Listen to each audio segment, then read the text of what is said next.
तर T20 world cup साठी भारतीय संघ जाहीर झालाय।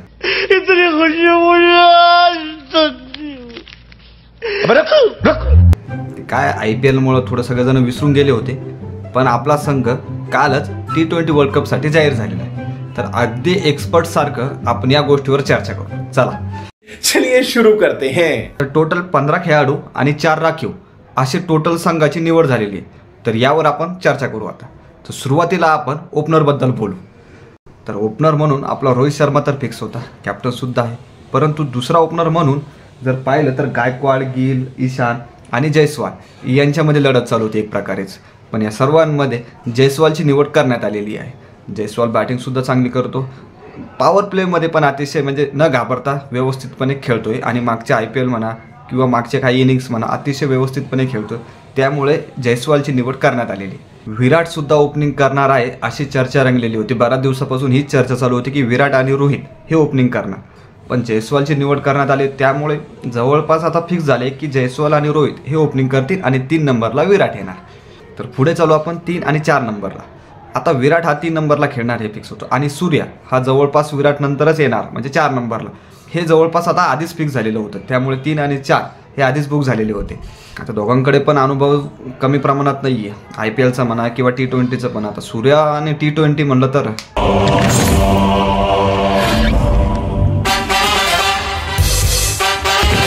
त्यामुळे पहिल्या 4 मध्ये मला काही बदल वाटत नव्हता। ओपनिंगमध्ये रोहित फिक्स होता, फक्त दुसरा ओपनर कोणी यामध्ये थोडं गायकवाड म्हणा किंवा ईशान म्हणा यापैकी जयस्वालपैकी किंवा यांच्यापैकी कोणाला घेणार एवढाच फक्त प्रश्न होता। आता जयस्वाल तिथं फिक्स झालेलं आहे, त्यामुळे रोहित, जयस्वाल, विराट आणि सूर्य हे 4 जवळपास फिक्स आहे आता। तर पुढील नंबर आहे 5 आणि 6। इथे आपण विकेट किपर पकडू। आता कमीत कमी 2 विकेट किपर तरी पाहिजे, म्हणजे एकाला जर कधी काही लागलं तर दुसरा अवेलेबल पाहिजे। असं नाही की बुमराह आणि विराट किंवा रोहित यापैकी कोणी किपिंग करून ॲडजस्ट करून घेईल, त्यामुळे बॅकअपला एक पाहिजे। तर यामध्ये आपल्याकडे ऑप्शन होते, पंत होता, संजू होता, ईशान किशन होता आणि कार्तिक होता। कार्तिकचा सुद्धा विचार करण्यात आला होता, मागचे काही इनिंग पाहून किंवा IPLचे काही इनिंग पाहून त्याचा सुद्धा विचार होता। ईशान ओपनरचा जयस्वाल घेतलाय, त्यामुळे ईशानला मिस मॅच होणार होतं।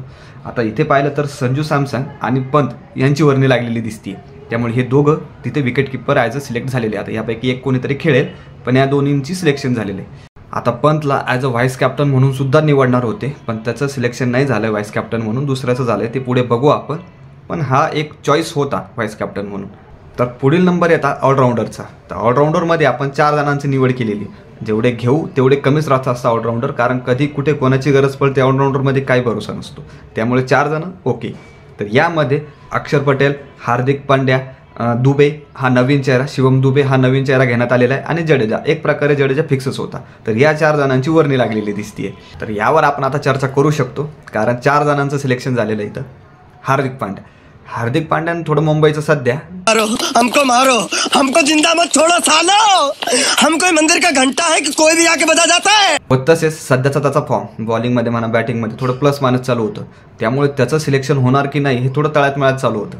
पण सिलेक्शन झालंय, फक्त तेवढंच नाही तर ॲज अ व्हाईस कॅप्टन म्हणून सुद्धा त्याला सिलेक्शन करण्यात आलेलं आहे। तर त्याची निवड ही योग्य का अयोग्य आहे हे पुढं बघण्यात येईल, पण सध्या तरी त्याला निवडण्यात आलं आहे ॲज अ व्हाईस कॅप्टन सुद्धा।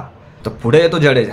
जडेजावर सध्या चर्चा करणं म्हणलं तर चुकीचं ठरू शकतं, व्यर्थच ठरू शकतं, कारण जडेजा टेस्ट म्हणा, वन डे म्हणा, T20 म्हणा कोणत्याही फॉर्मॅटमध्ये अतिशय व्यवस्थित काम करतोय, त्यामुळे त्याच्यावर चर्चा करणं गरजेचं नाही। त्याचं सिलेक्शन 100% होणार होतं। पुढे येतो अक्षर पटेल। सध्याचा फॉर्म अक्षर पटेलचा अतिशय चांगला, बॅटिंग म्हणा, बॉलिंग म्हणा, फिल्डिंगमध्ये सुद्धा, तर त्याचं सिलेक्शन सुद्धा ओके वाटतंय। तर पुढे येतो शिवम दुबे। हा नवीन चेहरा आहे, तर मागील काही IPL म्हणा किंवा सध्याचा IPL किंवा अदर काही टुर्नामेंटमध्ये शिवम दुबे चांगली बॅटिंग करतोय। एक गोष्ट निदर्शनास आली फक्त त्याची, ती म्हणजे तो बॉलिंगने टाकत आहे। त्याने जर आपल्याला 2 किंवा 3 ओव्हर काढून दिल्या तर आपले बॉलिंग अतिशय चांगल्या पद्धतीने जाईल आणि पुढे आपल्याला त्या गोष्टीचा फायदा होईल। त्यामुळे शिवम दुबे बॅटिंग आणि बॉलिंगमध्ये असतात, तर त्याचं 11 मध्ये सिलेक्शन तर पक्का आहे। आता इथं एक प्रश्न निर्माण होतो आणि तो म्हणजे रिंकू सिंग। 4 ऑलराऊंडरपैकी 3च घेऊन रिंकू सिंग तिथं बसला असता का? त्याची बॅटिंग मला एक्सप्लेन करायची गरज नाही, तर तिथं बसला असता का असा प्रश्न निर्माण होते। पण आता काय, तर पुढील नंबर येतात 11 आणि 12 म्हणजे स्पिनर। तर मला अतिशय आनंद होतोय सांगायला की चहल परत आलाय। बरीच मेहनत करून सुद्धा त्याला संधी मिळत नव्हती, म्हणजे मागच्या वर्ल्ड कप म्हणा किंवा बाकीच्या गोष्टींमध्ये त्याला मिळत नव्हती संधी, पण यावेळेस त्याचं कारण सुद्धा एक प्रकारे पाहिलं त्याची संधी मिळत नव्हती तर त्याला एक कारण होतं, ते म्हणजे तो फक्त बॉलिंग टाकत होता बॅटिंगने. आता जर आपण पाहिलं तर 2 स्पिनर घेण्यात आलेले. तसं पाहिलं तर ऑलराऊंडरमधला एक धरला आहे आपण, तसं मग 3 झाले. एक अक्षर, एक चहल आणि दुसऱ्याचं सिलेक्शन झाले ते म्हणजे कुलदीप. कुलदीप तर सध्या बेस्ट आहे, काही प्रॉब्लेम नाही. आता कुलदीपला जर पाहिलं आपण तर कुलदीप बॉलिंगसुद्धा आणि बॅटिंगसुद्धा दोन्ही करतोय सध्या. मागच्या दिल्लीची मॅच पाहिलीच असेल तुम्ही, त्यामुळे तो झाला. अक्षर ऑलराऊंडरमध्येच पकडला आहे आपण त्याला, बॉलिंग आणि बॅटिंगमध्ये. चहल फक्त बॉलिंग टाकतो, बॅटिंगमध्ये तो थोडा पण हातभार लावू शकत नाही, त्यामुळे थोडं मायनस होतं. पण त्याची बॉलिंग पूर्ण मॅच बदलून टाकते, त्यामुळे या T20 वर्ल्ड कपसाठी त्याचं सिलेक्शन झालं हे अतिशय योग्य झालं. तर पुढील नंबर येतो 13, 14, 15 फास्ट बॉलर. तर यामध्ये बुमरा तर फिक्स होता, राहिले 2. तर 2मध्ये सिलेक्शन झालेलं आहे अर्शदीप सिंग आणि सिराजचं. सिराजवर परत विश्वास दाखवला गेलेला आहे. आता इथं ऑप्शन जर पाहिलं आपण तर इथं 3-4 ऑप्शन होते. इथे होते मयंक यादव, नटराजन, दीपक, हे 3 ऑप्शन होते आपल्याकडे.